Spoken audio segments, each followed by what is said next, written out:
حول ولا قوة إلا بالله العلي العظيم. أعوذ بالله من الشيطان اللعين الرجيم. بسم الله الرحمن الرحيم. الحمد لله الذي هدانا لهذا وما كنا لنهتدي لولا أن هدانا الله لقد جاءت رسل ربنا بالحق والصلاة والسلام على سيد المرسلين خاتم النبيين مولانا بالقاسم محمد اللهم صل على محمد وآل محمد وعلى آله الطيبين الطاهرين المعصومين ولعنة الله على أعدائهم أجمعين من يومنا هذا إلى قيام يوم الدين. أما بعد فقد قال الله تبارك وتعالى في القرآن الكريم: بسم الله الرحمن الرحيم. وما أرسلناك إلا رحمة للعالمين. صلى الله عليه وسلم. اللهم صل على محمد وآل محمد. آج کی ہماری یہ مختصر سی گفتگو اور اس کا عنوان یہ ہے حالت حاضرہ اور ہماری ذمہ داری. اس عنوان کے تحت مختصر سی گفتگو آپ کے سامنے کرنی ہے. اپنی بات کے آغاز کے لیے جس آیہ کریمہ کو میں نے اپنا سرنامہ کلام قرار دیا، اس میں پروردگار عالم ارشاد فرماتا ہے کہ وَمَا أَرْسَلْنَاكَ إِلَّا رَحْمَةً لِلْعَالَمِينَ، کہ رسول ہم نے تمہیں پورے عالم کے لیے رحمت بنا کر بھیجا.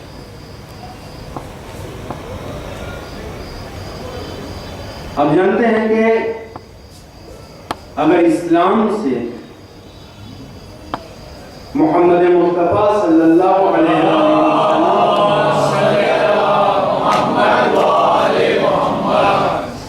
کی ذات مبارک کو نکال دیا جائے تو پھر اسلام میں کچھ بھی باقی نہیں بچتا.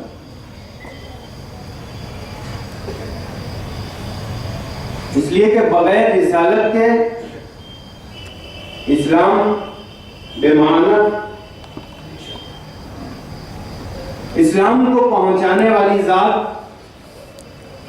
اسلام کو پہنچانے والی شخصیت رسول اکرم، انہوں نے اسلام پہنچایا، انہوں نے اسلام پہچنوایا، انہوں نے اسلام بتایا.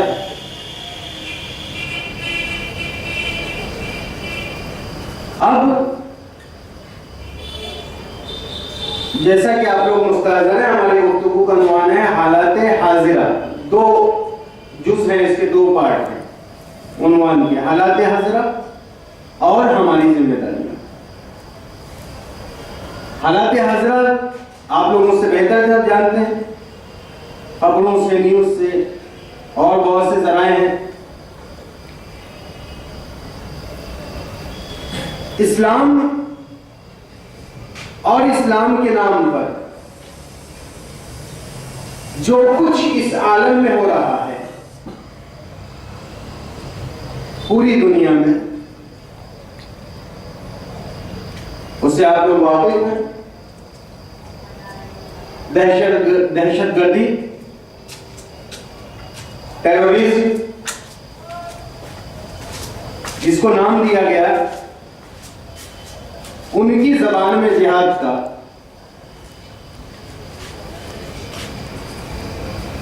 یہ جو جہاد یا اس کے صحیح لفظ کو جو لوگ استعمال کرتے ہیں دہشت گردی، آج اسلام کے نام پر جو جوانوں کو تربیت دی جا رہی ہے کہ آئیے جہاد کیجئے جنت ملے گی.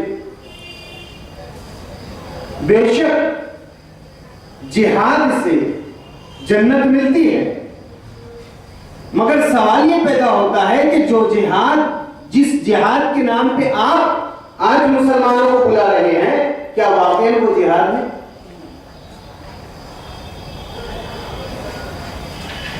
آپ نے بلایا، لوگوں کو دعوت دی کہ آئیے اسلام کے نام پر جہاد کیجیے، آپ مسلمان ہیں، آپ پر جہاد فرض ہے،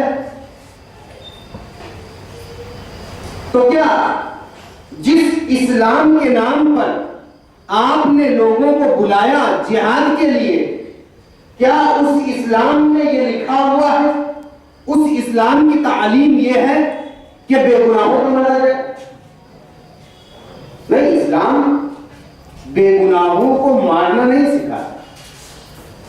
میں نے جس آیہ کریمہ کو اپنا سرنامہ کلام قرار دیا، اس میں پروردگار عالم نے ارشاد فرمایا کہ وما ارسلناک الا رحمتا للعالمین، کہ ہم نے رسول کو پورے عالم کے لیے رحمت بنا کر بھیجا۔ صرف مسلمانوں کے لیے رحمت نہیں ہے، صرف مومنین کے لیے رحمت نہیں ہے، بلکہ پورے عالم میں، چاہے وہ عیسائی ہو، یہودی ہو، ہندو ہو یا کسی اور مذہب کے ماننے والے ہوں، تمام مذاہب کے ماننے والوں کے لیے ہمارا رسول رحمت ہے۔ اب اگر آج کا مسلمان کسی اور فرقے کے لیے زحمت بن جائے،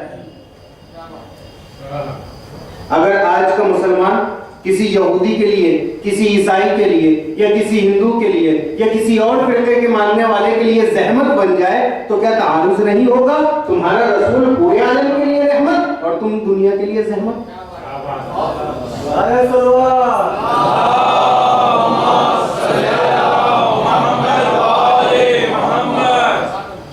وہ اسلام اور اسلام کی تعلیمات الگ ہیں، وہ اسلام کی تعلیمات نہیں ہے جو یہ کہتے ہیں کہ اسلام تلوار کے زور پہ پھیلا، نہیں، وہ اسلام کی تعلیمات غلط ہیں، غلط کہتے ہیں۔ اسلام تلوار کے زور پہ نہیں پھیلا، اسلام اخلاق سے پھیلا، اسلام اخلاق حسنہ سے پھیلا۔ آج آپ جس ملک میں رہ رہے ہیں، جمہوری ملک، جمہوری ملک، اور فخر ہے ہم کہ ہمارا ملک جمہوری ہے۔ آپ کے محلے کا، آپ کے ایریے کا ایک چھوٹا سا پیائی کہ جس کی وہ حیثیت نہیں ہے، لیکن جب وہ آپ کی بستی سے گزرتا ہے تو کوئی شخص ہمت نہیں کرتا کہ اس کے سامنے جا کے اسے گالیاں دے سکے۔ بھائی زبان کی آزادی ہے، کہتے ہیں نا کہ ہمارے ملک میں زبان کی آزادی ہے، آپ کی زبان میں جو آیا وہ کہتے ہیں، آپ نہیں کہہ سکتے۔ ملک جمہوری ہے، یہاں پہ کسی کے اوپر ظلم نہیں ہو رہا، تمام لوگ برابر ہیں، سیکولر حکومت ہے، لیکن آپ کسی عہدیدار کے سامنے جا کے اس کی زبان، اپنی زبان سے اسے گالیاں نہیں دے سکتے، غلط رویہ اختیار نہیں کر سکتے۔ کیوں؟ ذرا توجہ کریے گا، غور کیجیے گا، جو مثال میں آپ کے سامنے پیش کروں۔ دیکھیے ہمارا اسلام کیا سکھاتا ہے، ہمارا اسلام کیا بتاتا ہے؟ ہمارے اسلام میں جبر نہیں ہے، ہمارے اسلام میں ظلم نہیں ہے، اسلام ظلم کرنا نہیں سکھاتا، اسلام سراسر رحمت کا دین ہے۔ آپ اپنے ملک میں کسی حکمراں کو گالی نہیں دے پا رہے، اس کے سامنے جا کے اسے کچھ کہہ نہیں پا رہے، لیکن پورے اسلام کا جو حکمراں تھا، توجہ کرے گا، پورے اسلام کا حکمراں جس نے اسلام کو لایا، جو مالک ہے اس عالم میں، چاہے یہ دنیا ہو چاہے وہ آخرت ہو، تمام کائنات کا مالک راستے سے جا رہا ہے۔ ایک بڑھیا ہے اپنی چھت سے اس مالی کے اوپر کچرا پھینکتی ہے، کچرا پھینکتی ہے، کافی گستاخی کی اس نے۔ پوری کائنات کا مالک سر کو جھکا کے آگے بڑھ جاتا ہے. آج اگر اس دنیا میں اس ملک میں کسی حاکم کو آپ نے برا بھلا کہا اور اس حاکم نے اگر بدلے میں آپ کو سزا دی تو دنیا یہ نہیں کہے گی کہ حاکم نے غلطی کی. کیا کہے گی کہ چونکہ آپ نے بدتمیزی کی تھی اس لیے سزا ملی. لیکن ہمارا اسلام اس سے بہت بڑھ کر ہے کہ پوری کائنات کا مالک جا رہا ہے, اس کے ساتھ گستاخی ہو گئی, چاہتا تو سزا دے سکتا مگر سراسر رحمت للعالمین ہے, سر کو جھکا کے چلے جاتے. اور جب کچرا پھینکنے والی ایک دن کچرا نہیں پھینکتی تو گھر جا کے دریافت کرتے ہیں کہ آج تو نے کچرا کیوں نہیں پھینکا. یہ ہے اسلام. اسلام گالیوں کے بدلے گالی نہیں سکھاتا, گالیوں کے جواب میں گالی دینا نہیں سکھاتا. اسلام گالیوں کے جواب میں رحمت سے پیش آنا سکھاتا ہے. یہ ہے اسلام. اور آج کے زمانے میں بنام اسلام آپ بے گناہوں کو مار رہے ہیں. آج بنام اسلام آپ ان افراد کو مار رہے ہیں کہ جن کا کوئی قصور نہیں. کیا اسے ہی جہاد کہتے ہیں؟ نہیں, یہ جہاد نہیں ہے, یہ ظلم ہے, یہ دہشت گردی ہے. اور اسلام نے نہ ظلم کی تعلیم دی, اسلام نے نہ دہشت گردی کی تعلیم دی, اسلام نے نہ آتنکواد کی تعلیم دی, اسلام نے نہ ٹیررزم کی تعلیم دی.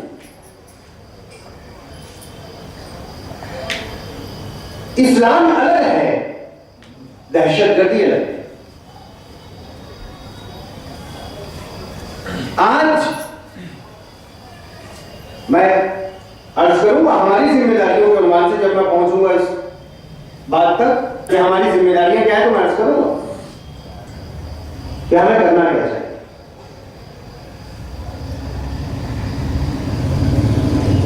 دیکھیے, صحیح اسلام کو اگر اسلام کو اس کی صحیح جگہ سے لیا جاتا, آج دنیا میں بے چینی کیوں ہے, اسلام بدنام کیوں ہو رہا ہے, اسلام کے نام پہ یہ جہاد کیوں کر رہے ہیں لوگ, یہ دہشت گردی کیوں کر رہے ہیں؟ اس لیے کہ در حقیقت یہ جانتے ہی نہیں کہ اسلام ہے کیا, اسلام ان تک پہنچا ہی نہیں. بھائی اگر مجھے ہندوازم کو سمجھنا ہو تو مجھے کس سے سمجھنا پڑے گا؟ کیا میں آپ سے سمجھوں گا؟ نہیں, آپ سے نہیں سمجھوں گا. میں سمجھوں گا اس سے جس کے پاس ہندو مذہب ہے. آپ نے اسلام کو کہاں سے سمجھا؟ آپ نے اسلام کو کہاں سے سمجھا؟ ان افراد سے کہ جن کے ایمان کا خود پتہ نہیں تھا کہ یہ مومن ہے بھی یا نہیں ہے. آپ نے اسلام کو وہاں سے لیا جن کے اسلام کا خود پتہ نہیں تھا کہ وہ مسلمان ہے بھی یا نہیں ہے. نہیں, اسلام کو اگر اس کے صحیح مصدر سے, صحیح منبع سے حاصل کیا ہوتا اور صحیح طریقے سے اسلام کو اگر سمجھا ہوتا تو آج یہ جتنی پریشانیاں ہیں, آج یہ جتنی بے چینیاں پائی جاتی ہیں وہ بے چینیاں نہیں ہوتی. اور دوسری چیز, جن کے پاس اسلام نہیں ہے, صرف نام ہے اسلام کا, وہ ہر جگہ پر اسلام کا پرچم لہرانے کی کوشش کر رہے ہیں. ان کے پاس اسلام نہیں ہے لیکن وہ زبردستی اسلام کا پرچم لہرانے کی کوشش کرتے ہیں. نتیجے میں وہ تمام غلطیاں جو آپ دیکھ رہے ہیں وہ سامنے آتی ہیں. اور جن کے پاس حقیقی اسلام ہے وہ لوگ اسلام پیش نہیں کرتے. جن کے پاس اسلام نہیں وہ اسلام پیش کر رہے ہیں, اور جن کے پاس حقیقی اسلام ہے وہ اپنا اسلام پیش کرنا نہیں چاہتے. یہ دونوں طرف ہے بات, دونوں طرف غلطی, دونوں طرف کی. ان کے پاس اسلام نہیں، حقیقی اسلام نہیں.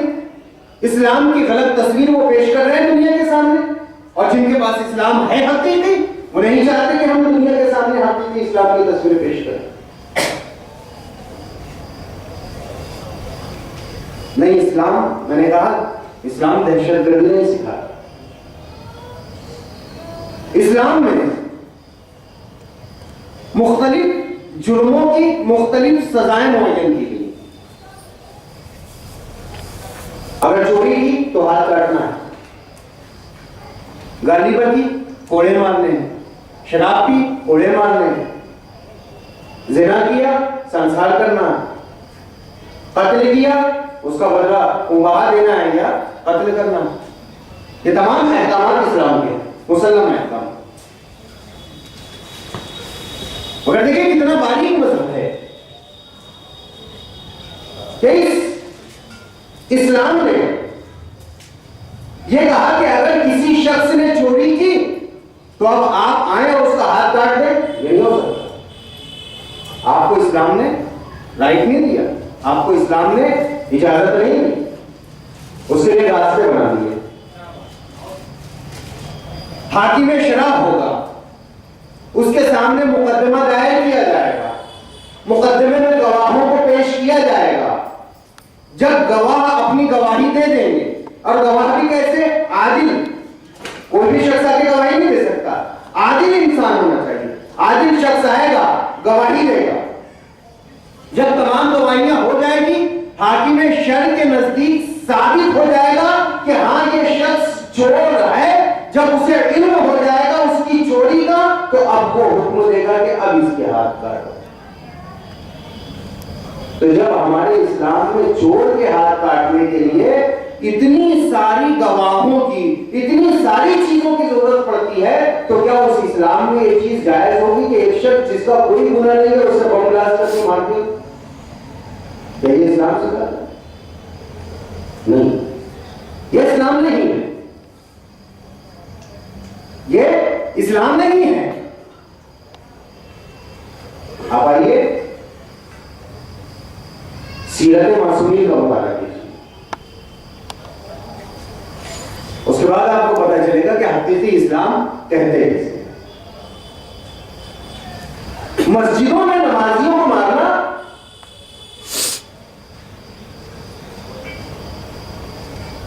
یہ کوئی نئی بات نہیں. آپ گھبرائیے مت کہ آج جو ہے مسجد میں نمازیوں کو مار دیا جا رہا ہے. نہیں، ہمارے پہلے امام علی ابن ابی طالب علیہ السلام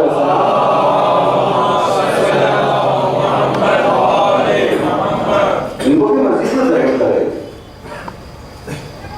کیا کہا تھا امام نے کہ اس نے مجھے ایک ضرب لگائی، تم بھی سے ایک ہی ضرب لگا. ہاتھوں کو باندھ لیا گیا تھا، امام نے ہاتھوں کو کھلوانے کا حکم دے دیا. یہ ہے سیرت معصومین، یہ ہے حقیقی اسلام. اگر واقعی دنیا تک اسلام پہنچانا چاہتے ہو تو یہاں سے اسلام پہنچاؤ. اسلام تمہارے گھر میں نازل نہیں ہوا. اسلام تمہارے گھر میں نہیں آیا.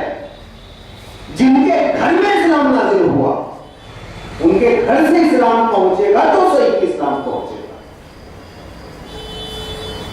اگر کہیں اور سے اسلام لینے کی کوشش کرو گے تو اسلام کے نام پر ISIS، سپاہی صحابہ، لشکر جنگی جیسی تنظیمیں وجود میں آئیں گی.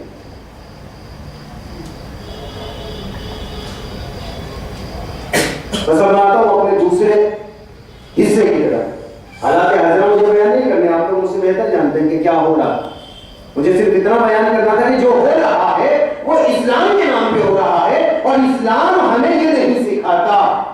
اسلام ہمیں اس بات کی اجازت نہیں دیتا. اسلام امن کا مذہب ہے. اسلام کا مصدر ہے سلامتی. اسلام خدا اگر اس کے میننگ دیکھیں، اسلام یہ نہیں کہ سلامتی، پورے عالم میں سلامتی پائے.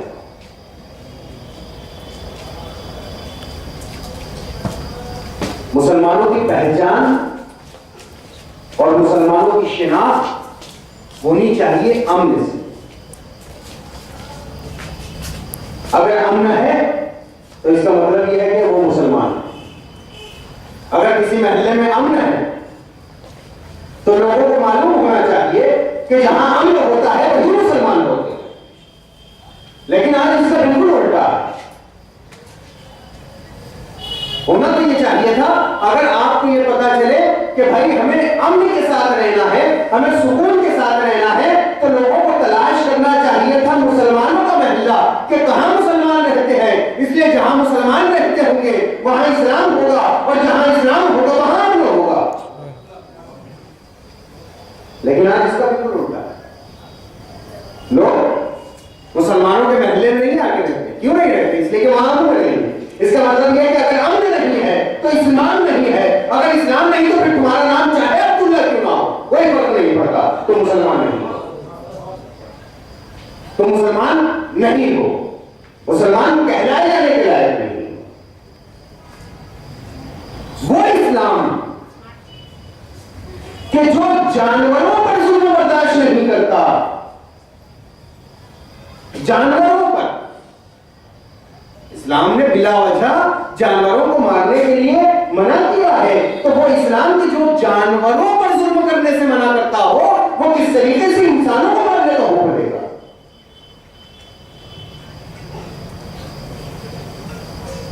اگر انشاءاللہ موقع ملا تو کسی اور مجلس میں بیان کریں کہ اسلام ہے کیا. آج مجھے جو بات بیان کرنی ہے وہ جو سب سے زیادہ اہم ہے, ہماری ذمہ داریاں, حالات حاضرہ اور ہماری ذمہ داریاں کیا ہے. ہماری ذمہ داری کیا ہے آج کے اس ماحول میں؟ جو حالات آپ دیکھ رہے ہیں اس میں ہماری ذمہ داری کیا ہے؟ عزیزان اکرام یاد رکھیں, جس کا منصب جتنا بڑا ہوتا ہے اس کی ذمہ داری اتنی ہی بڑی ہوتی ہے. اگر منصب چھوٹا ہے تو ذمہ داری چھوٹی ہے, منصب بڑا ہے تو ذمہ داری بڑی ہے. میں آپ سے سوال کرتا ہوں, کیا آج آپ اپنے آپ کو حق پر جانتے ہیں, مانتے ہیں؟ آپ کہیں بے شک ہم حق پہ, آپ کا منصب بڑا ہے. جب منصب بڑا ہے تو ذمہ داری بھی بڑی ہے. بہت بڑی ذمہ داری آج آپ کے کاندھوں پر ہے. یہ نہ سوچیں کہ ہم نے پنجگانہ نماز پڑھ لی, روزہ رکھ لیا, حج کر لیا, خمس دے لیا, خمس دے لیا, جہاد کر لیا, جہاد بن نفس کر لیا, جہاد اصغر اکبر جو بھی آیا آپ کے سامنے وہ کر لیا اور بات ختم ہو گئی. نہیں, بات یہاں تک نہیں ہوگی.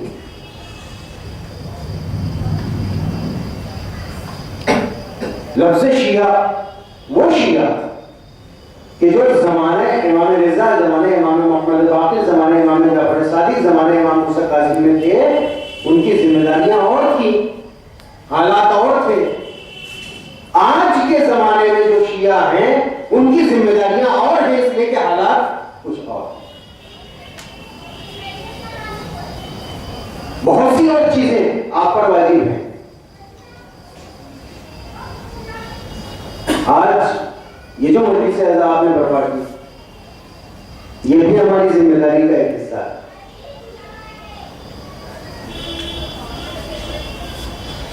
درد ہے تو آپ آئے,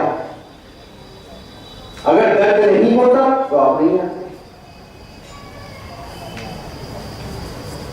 دیکھیے, بات ذمہ داریوں کی میں شروع کرتا ہوں یہاں سے کہ آپ اپنے آپ کو دیکھیں کہ آپ کس مقام پر ہیں, آپ کا اسلام کس مقام پر ہے, آپ کا ایمان کس مقام پر ہے, آپ کے جذبات کیا کہتے ہیں, آپ کا ایمان کیا کہتا ہے. المسلم اخو المسلم, مسلم مسلم کا بھائی ہوتا ہے, مومن مومن کا بھائی ہوتا ہے. آج پاکستان میں جو آپ کے بھائی شہید ہوئے, انہوں نے درجات حاصل کر لیے, شہادت حاصل کر. ہماری کیا ذمہ داری ہوتی ہے؟ کیا ہمارے اوپر ذمہ داریاں تو بہت سی ہیں. کیا ہمارا ایمان اتنا کمزور ہو گیا؟ کیا ہمارے سینے میں اتنا بھی درد نہیں رہ گیا کہ وہاں پر ہمارے برادر ایمان حالت نماز میں مار دیے جا رہے ہیں اور ہم ان کے لیے ایک سورۃ فاتحہ نہیں پڑھ پاتے، مجلس نہیں کروا پا رہے، کچھ اور جو ذمہ داریاں وہ پوری نہیں کر پاتے. دعویٰ بہت آسان ہوتا ہے، عمل میں لانا اسے بہت مشکل ہوتا ہے. وہ اور تھے کہ جنہوں نے اسلام کے نام پہ اپنی گردنیں، اپنی اولادوں کی گردنیں، اپنی عورتوں کی گردنیں، اپنا مال، اپنی عزت، اپنی آبرو، تمام چیزوں کو قربان کر دیا. ہم کیا قربانی دے رہے ہیں؟ ایک گھنٹے کی قربانی ہم سے نہیں دی جاتی. جب ہم ایک گھنٹہ نہیں دے سکتے تو اپنی گردن کا پیش ہے، بیٹھ ہے جو میں بیان کر. خدا نہ خاصہ کہ انشاءاللہ اگر کبھی وہ وقت آیا تو کیا آپ اپنے اندر اتنی صلاحیت، اتنی ایبلٹی دیکھتے ہیں کہ جیسے اعمال آپ کے برادر ایمانی کر رہے ہیں؟ آج جو شام میں مجاہدین لڑ رہے ہیں، آج جو عراق میں مجاہدین لڑ رہے ہیں، آج جو یمن میں مجاہدین لڑ رہے ہیں، آج جو سیریا میں اور دوسرے ممالک میں مجاہدین لڑ رہے ہیں، کیا اس طریقے سے آپ قربانی پیش کر سکتے ہیں؟ کمپیئر کیجیے، نہیں کر سکتے. کیوں؟ اس لیے کہ اتنے مصروف ہیں ہم اپنی زندگی کہ ٹائم بھی نہیں ہے ہمارے. ہم ہیں، ہمارا نفس ہے، ہمارے بچے ہیں، ہمارا کاروبار، اس کے علاوہ نہیں. نفس کو جگائیں، بیدار کریں. معاشرے میں بیداری بہت ضروری ہے. اپنے آپ کو بیدار کریں. آج اسلام آپ کو پکار رہا ہے. آپ کا رہبر پردہ غیب سے آپ کو دیکھ رہا ہے. آپ کا امام آپ کے اعمال پہ نظر رکھے ہوئے ہے. آپ کا امام یہ چاہ رہا ہے، یہ دیکھ رہا ہے کہ آج اسلام کو آپ کی ضرورت ہے. آج اسلام کو آپ کی ضرورت ہے. کیا واقعی اس ضرورت کو آپ پوری کر رہے ہیں؟ آج اسلام آپ کو آواز دے رہا ہے کہ آپ اس آواز پہ لبیک کہہ رہے ہیں؟ نہیں کہہ رہے. اس لیے کہ اسلام کی آواز آپ کے کانوں تک پہنچ ہی نہیں رہی. اتنے پردے حائل ہیں، اتنے پردے حائل ہیں کہ اسلام کی آواز ہمارے کانوں تک نہیں پہنچ پا رہی. اور اگر پہنچ بھی رہی ہے تو ہم انجان رہے ہیں، غافل ہیں، غفلت میں ہیں. آج اپنی غفلت کے بارے میں ذرا سوچیں، اپنی غفلت کے بارے میں سوچیں. وہ سزا کہ جو امام حسین نے کربلا کے میدان میں بلند کی، حل الناس من ینصرنا، ہے کوئی جو میری مدد کرے گا؟ کیا صرف وہاں پہ کیا 72 تو تمام شہید ہو چکے تھے؟ جتنے آئے تھے تمام کے تمام شہید ہو چکے تھے. کس سے مخاطب ہو کے فرما رہے تھے؟ قیامت تک کے مسلمانوں سے مخاطب ہو کے امام حسین نے فرمایا تھا، ہے کوئی جو میری مدد کرے؟ آج آپ اپنی زبان سے کہتے ہیں لبیک یا حسین، ہم تھے، ہم ہیں، ہم مدد کریں گے. جانتے ہیں لبیک یا حسین کے معنی کیا ہوتا ہے؟ لبیک یا حسین کے معنی میں آپ کو بتاتا ہوں. لبیک یا حسین یعنی اپنے کاروبار میں جانا، اپنا کاروبار کرنا. لبیک یا حسین یعنی کاروبار کر کے اپنے گھر میں آ کے بیٹھ جانا. لبیک یا حسین یعنی بہت زیادہ ہوا تو نماز کو پڑھ لینا. لبیک یا حسین یعنی کیا؟ یعنی نماز اور روزے سے فارغ ہو کے کھانا کھا کے بستر میں جا کے سو جانا. لبیک یا حسین یعنی دوبارہ صبح اٹھ کے پھر اسی کام کو انجام دینا. یہ معنی ہے لبیک یا حسین.